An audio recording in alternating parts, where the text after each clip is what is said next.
Hi, my name is Peter. I'm an emergency medicine resident from Denmark, currently working in Stockholm, and I want to share with you this shorter video about how to prepare push dose adrenaline, because I think this is a very important skill for all emergency physicians to know.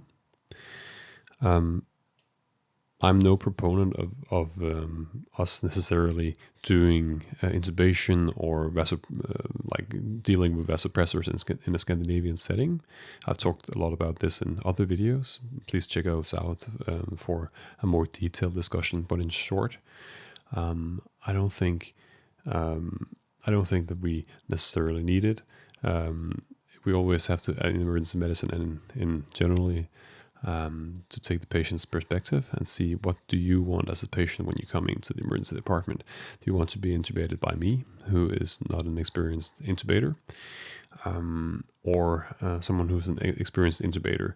I believe most people would like an experienced intubator to do the job, but we as emergency physicians should be able to expertly coordinate the scenario and maybe help our anesthesiology colleagues or give them input about our knowledge about the emergency part of doing intubations and so on. It's a longer discussion, and please check out the other videos for details. But today I wanted just to shortly talk about push dose adrenaline, which is also one of these areas where in Scandinavian setting it's not thought of as a thing that we as emergency physicians should know about. But I believe the contrary, and I'll show you the next slide why I think that is it. All right, so from a patient arrives in the emergency department, there's a time stamp 0 here, and then you have your emergency department assessment. At some point in this assessment, from the symptom onset of the patient's condition, you may have a suspicion of something needing to be done. You may have a suspicion of a halo condition, a high acuity, low opportunity condition. All right. And in most instances in emergency department, we want the best person nearest by to do the job. Sometimes we don't have the time for the experts to do the job. And that's why we emergency physicians need to know about these halo conditions. And a halo condition could be doing a lateral epicanthotomy for a post-bulbar bleeding of an eye. It could be doing a burr hole, even though that's much rarer now. It could be doing an escharotomy. And there's more examples like this, and I'll show you a link to my blog on this in the next slide. But if it's not a halo condition, we will usually call for assistance so that an expert can take care of the problem, so that the patient gets the best care that is sensible within the time frame of their condition. But if the condition is a halo condition, then the time from when the patient enters the department and we get the assessment ready, there may not be time for the expert to arrive and do the things that is life-saving, or if we want the experts to do it, then the condition may have deteriorated to such an extent that the condition becomes much harder for the next person, the expert, to actually handle. So we see here where it's green in the beginning, the reversibility of the condition, and if we wait too long, then it becomes yellow and then red, where they're like circling the drain. Even the expert cannot save them at this point sometimes. And not saying that we are not our experts ourselves. With expert, I mean organ-specific experts, or experts in intubation, or experts at you know what I mean.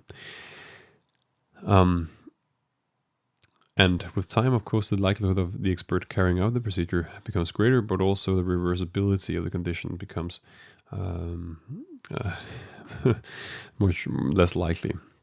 So it's catch-22 for us emergency physicians. And if you want to if you want a great video about this, check out Cliff Reed's How to Be a Hero Smack Talk on the Coda Change homepage. It deals especially with these things that we maybe not in the emergency department, well, at least a lot of specialties looking in on us would not like us to do some of these things, but as the patient, having a potentially irreversible conditions if we wait too long for the expert, I would rather go with us doing the procedure, or at least temporizing until the expert can take over, right? So there are certain conditions that we really need to, where it's a matter of minutes, and we cannot get an expert to the bedside in the time frame that is safe for the patient. So that's why I think we need to know, for the purpose of this talk, one of these halo procedures is giving IV adrenaline for certain patient groups. And an example of this is the daughter lecture for this lecture is my lecture on anaphylaxis and severe asthma, where I among other, use the AMAX4 algorithm.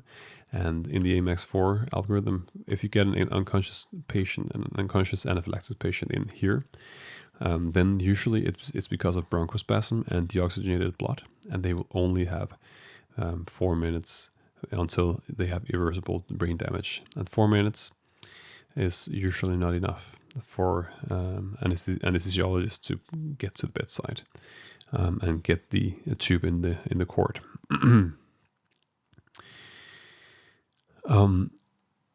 So for these purposes, the things that we need to do for this patient here is to give them IV adrenaline and give them get them a tube. And for this talk, I'm just going to talk about how to give IV adrenaline, and how to mix it and how to get it in the right dose, because this is a core skill. Okay. Here's the link for my blog about halo procedures. I've tried to bunch them all together and give you some references for it. Here's the link to it. All right, and it's in Danish, so read it if you can. All right, so let's go on to how to mix adrenaline, right? Or what do we need to know about adrenaline for as an emergency physician? Well, it comes in this vial, ampoule of 1 milligram per milliliter, and there's 1 milliliter in here. It might be sometimes easier to think of it as 1,000 micrograms per milliliter, because most of the dosing that we're going to give is in micrograms, especially when it's IV. We want to talk about it in micrograms oftentimes. So when we give it IM, intramuscularly, you can think of it as we want to give us a low volume, high dose. And this is where we use just this standard vial, 1 milligram per milliliter. And for adults, it's half a milligram, right? It's a half a milligram for the half dead, like the anaphylaxis, and it's a 1 gram for the 1 milligram for the whole dead or totally dead, the cardiac arrests. That's the mnemonic in Danish. All right, so But what that mnemonic doesn't tell us is that, well, in the intramuscular one, it's low volume, it's just 1 milliliter, but in the cardiac arrest dosing, it's 10 milliliters that you're giving, where each milliliter is 100 micrograms, right? We'll come to that dosing in the next slide. So when we give it for anaphylaxis, we will give it intramuscularly to begin with, 0.5 milligrams IM for adults, 0.3 for small adults or bigger children, and then 0.15 for smaller children, like maybe in the 2 to 10 age range, or 0 years to maybe 8 to 10 age range. We give it in the the middle third of the thigh, like this. So the middle third of the thigh, and then to the in the anterolateral part. So you will give it right there, and it will work within 5 to 8 minutes, not before. So if you only have 4 minutes to go, that's why we like if you only have 4 minutes until brain damage develops, if they're truly unconscious and it's because of a deoxygenated blood like hypoxia, as with our our asthmatic patient or our anaphylactic patient that is unconscious with bronchospasm, then we need to give it IV because it works faster. We don't have the 5 minutes that it takes for this to get in the system. Of course, if we don't have an IV access, then this is the second best thing, right? But if we do have IV access, then we should know how to give it. And that's why we will now delve into how to mix IV adrenaline.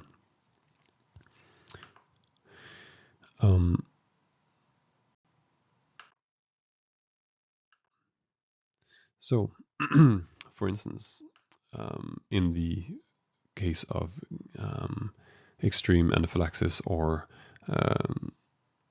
severe asthma, the dosing could be around ERC guidelines says 20 to 50, and the AMAX guidelines says 50 to 100 micrograms per minute.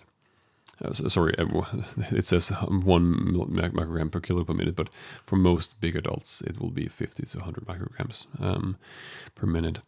And so, but how do you dose this? So you could take a tenth of this, but then it would be really imprecise, right? And this is something where you really want precision. So we need to dilute it, and that's why we also have diluted the cardiac arrest,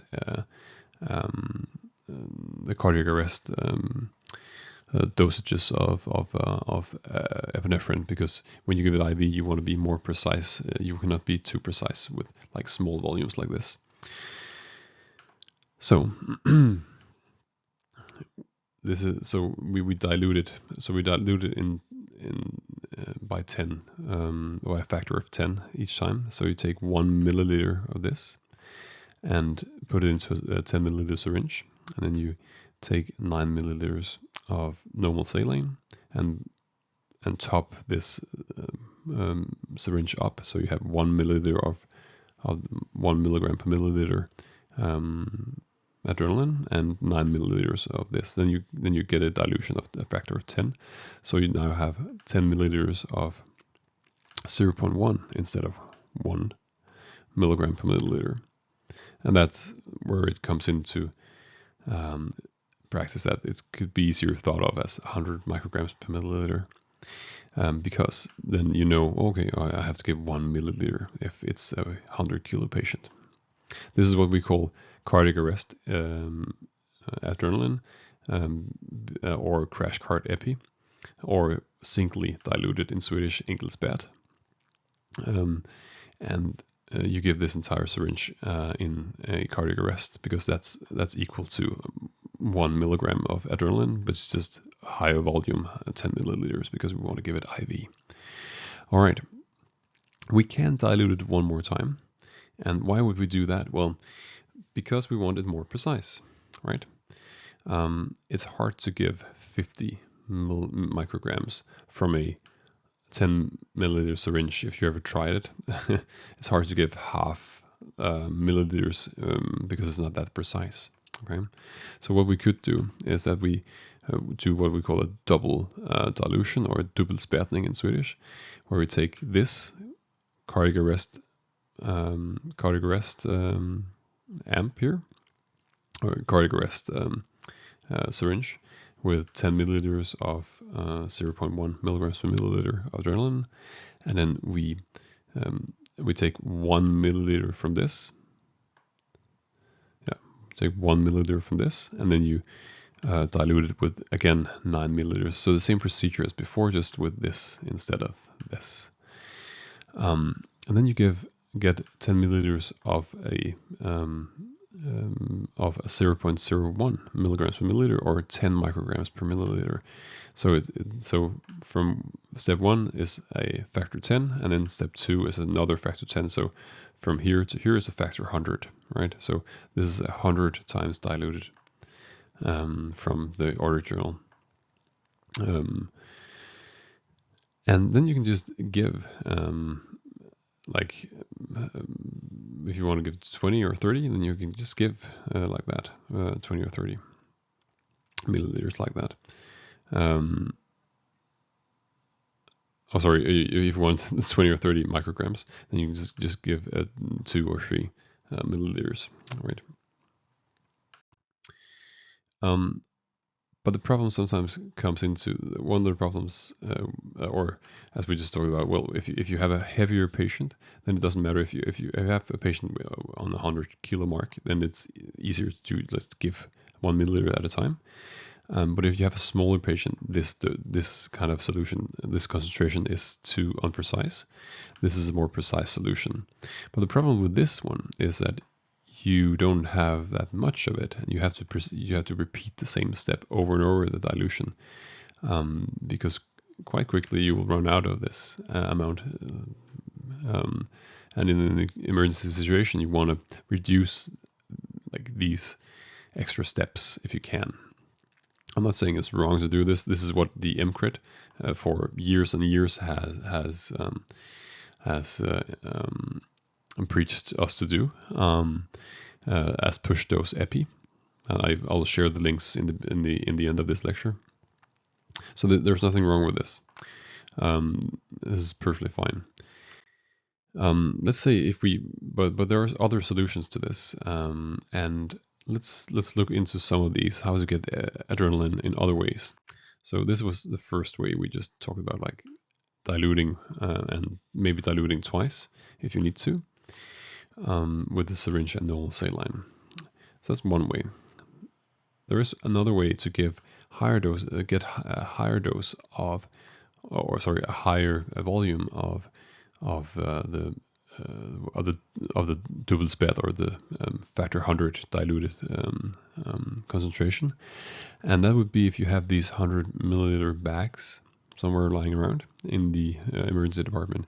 Then you just put 1 milligram per milliliter into one of these bags, and then you can just draw up from this, and you have, because then now you have 100 milliliters of these. And if a resuscitation is going on for a while, until, I don't know how long this is like a temporizing measure until you can put up your infusion of noradrenaline or adrenaline. So it's not something that you want to be doing for tens and tens of minutes. But if you have someone, you could go through a couple of syringes, like if you have to prepare for this with this method. So sometimes it's easier just to have an easy step to do something that is hard, or you don't come across that often. So this is another method to do it. You may sometimes see what is called the dirty epidrip. And this is another kind of way of doing something similar, but it's, as I said, we wanted to give these things precisely, not unprecisely, and the problem with the dirty epidrip is that it's unprecise. What you do is, the idea is you take 1 milligram per milliliter again, the same syringe, the same ampulla here, and you just put it into 1,000 milliliter normal saline bag, and then you will get a what you may call a triple spät, right? A triple diluted factor 1,000 dilution, and each milliliter in this bag will be equal to 1 microgram per microgram of adrenaline. 1 milliliter is equal to 1 microgram of adrenaline. The problem is that without an infusion pump, it's hard to gauge how much you're giving. So you may, if you're giving it through what you call a microdrip, and it's full open, then you may think that according to Rebel EM's YouTube channel and videos on dirty epidrip, which I recommend you seeing, you'll be giving maybe 20 or 30 micrograms per minute with a micro drip. If you don't have a micro drip, then you'll be giving. If you don't have these, but you just have no micro drip, you just put it into an IV line, then it will be around 100 micrograms per minute.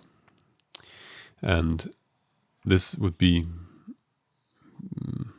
maybe underdosing. This would be maybe overdosing, right? And the problem is it's not too precise. You don't necessarily know how much this is. And I know both Scott Weingart and Salim Rezaei encourage you not to use the dirty EpiDrip. But they encourage you to do push dose epi instead because it's more precise. Yeah. Okay, so all right. So those are some methods. Now I need a more foolproof method. When you're in the situation of if you're in a stressful situation with a procedure that you haven't done too much, then you want it as simple as possible, right? So you want to like, what's the bare minimum thing that we have to do? So this is a new method that the EMCrit talked about a couple of weeks ago.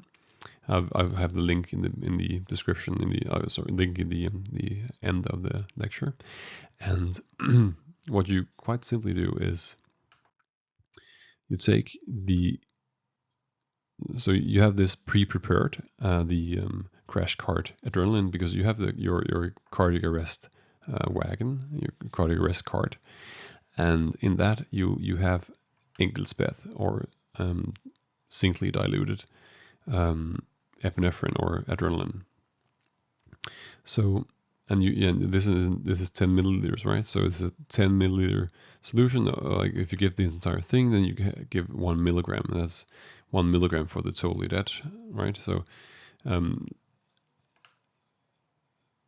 and we can we can overcome the problem of this being an imprecise. If we draw it up in a 10 milliliter syringe, we can just draw it up in a 1 milliliter syringe, right? Because this is a precision tool, and this is already pre-drawn, pre-prepared. So you can just use this, right? So when you draw this up, then 1 milliliter is in here, and each small step here will be so 1 milliliter is equal to 100 micrograms, right? That's the thing with this solution. And then one small step here will be 10 micrograms. So if you have a patient needing maybe 50 micrograms, then you just give 5 of these. Draw up again from this, because you have at least 10. You have exactly 10 milliliters here. So if it's a patient of 50 kilos, and then you can give this 20 times, right? So just to show you some of the guidelines around this and when we can give it and how we should give it, both the ERC and the AMEX for initiative, I should call it. It's not a guideline, but it's an initiative. They encourage to give in severe asthma or anaphylaxis that has not improved by IM adrenaline or IM adrenaline times 2, or presenting in extremis. We should give some amount of IV adrenaline push dose, and this could until the infusion is ready, and this could be 50 to 100 micrograms, which would which is what the AMEX recommendation is, like 1 microgram per kilo per minute. And for a big person, that would be 50 to 100 usually, or above. And for the ERC guidelines, they would encourage us to use a bit lower doses. I think it gives more sense to give initially higher doses, and then you can always go down or not give it each minute, but if they're becoming stable quickly, then you can just draw out the amount of minutes between when you're giving it. So every 5 minutes, or every 10 minutes, or every 7 minutes, it depends, right? But give a higher dose to begin with is probably safe, and especially in an extreme situation. Then we also sometimes, like Scott Weingart, when he does his podcast on push dose epi, he has a reference, or he says that we should give 5 to 20 micrograms per minute, not for anaphylaxis, but to bridge until an infusion. And that could be for sepsis patients. That could be for anyone who actually needs a vasopressor. But we don't have the time to set up the infusion, where we want to bridge. We want to just buy this a bit more time until the experts can come. And then also just an example again, the bradycardia algorithm. In my other lecture about vasopressors, I talk about, or vasoactive agents, I talk about isoprenaline being the same as adrenaline on steroids. they kind of hit the same receptors. And you can check out the IBCC, Josh Fargas's Polmcrit homepage for vasopressors to check out like the profile of each of these vasopressor or vasoactive agents, and you can see that adrenaline in the right dose and isoprenaline have similar receptor profile. All right, but what you give there is just 2 to 10 micrograms, and here I would go for the higher one, right? Otherwise, you have to either even further dilute this and this solution. All right, but I think that was all I wanted to say about this. We should know how to dilute whatever method we choose. We should know how to dilute and to like give this for the patients where the experts cannot make it to the bedside, and where it's a matter of minutes or seconds where we need to give it. And a very real example of this is the severe asthmatic patient or anaphylactic patients, where we really need to be giving this now, because we don't have the 4 minutes until they get the effect for an intramuscular dosing. Then I should also say, like, if the intramuscular dosing is intramuscularly, then it's 5 to 10 minutes until the effect is there. But if you put it subcutaneously, which is not uncommon in stressful situations, then it's 20 minutes. So this is important skill for us as a halo procedure. And here are the references that you can check out yourself for the push dose pressors. Here's the newest one where they talk about the 1 milliliter syringe for the cardiac arrest epi. And here are the other ones. So thank you so much.